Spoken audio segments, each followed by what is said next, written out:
Mga serbisyo mula sa mga ahensya ng gobyerno at mga mura at sariwang agri-products.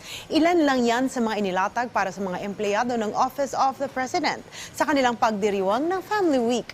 Ang aktibidad pinangunahan mismo ni Pangulong Ferdinand R. Marcos Jr. Si Noel Talakay sa detalye. Rise and shine, Noel. Nagtatatalon sa tuwa si Karen matapos mabunot ang kanyang pangalan sa isa sa 10 nanalo ng House and Lot. Anya, isang magandang aginaldo ito sa kanya dahil sa wakas hindi na rin siyang mangungupahan ng bahay. Malaki anya na ang matitipid niya sa kanyang budget dahil mahigit 10,000 piso din ang binabayaran niya sa upa ng bahay. Unang-una yung renta, malaki po talagang bagay na talagang burden po sa amin ng partner ko po. Ang pamamahagi ng House and Lot ni President Ferdinand Marcos Jr. ay isa niyang sorpresa sa mga empleyado na nasa ilalim ng Office of the President bilang bahagi ng pagdiriwang ng Malacanang ng Family Day. Ayon sa Pangulo, ito ay pagbibigay pugay sa mga masisipag na manggagawa ng Malacanang. Alam naman namin na napakarami namin pinapagawa sa inyo at kuminsan medyo mahaba-haba ang oras ng trabaho. Kaya naman siguro dapat once in a while makabawi naman at mabigyan kayo ng konting kasiyahan, lalong-lalo na sa mga pamilya ninyo na hindi na kayo nakikita dahil sa haba nga ng trabaho.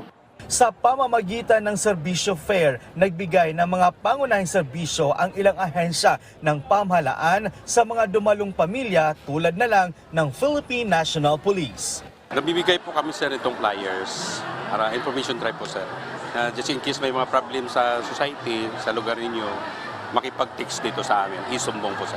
Kasama rin ang Love for All kung saan nagbigay ito ng libreng konsultasyon, bakuna at marami pang ibang mga medical services.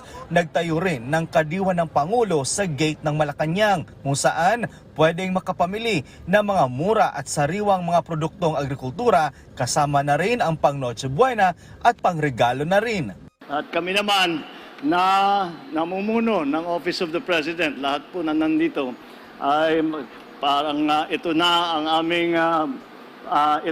aming paraan upang magpasalamat sa inyong lahat sa inyong napakagandang trabaho na ibinibigay. Sagot din ng Malacanang ang mga pagkain at inumin ng halos libu-libong individual na mga miyembro ng pamilya ng mga manggagawa ng Office of the President. Maraming salamat sa inyo sa nakaraang taon, sa inyong pagsisikap, sa inyong sipag, sa inyong galing upang tayo nga ay makapagbigay ng magandang serbisyo sa taong bayan.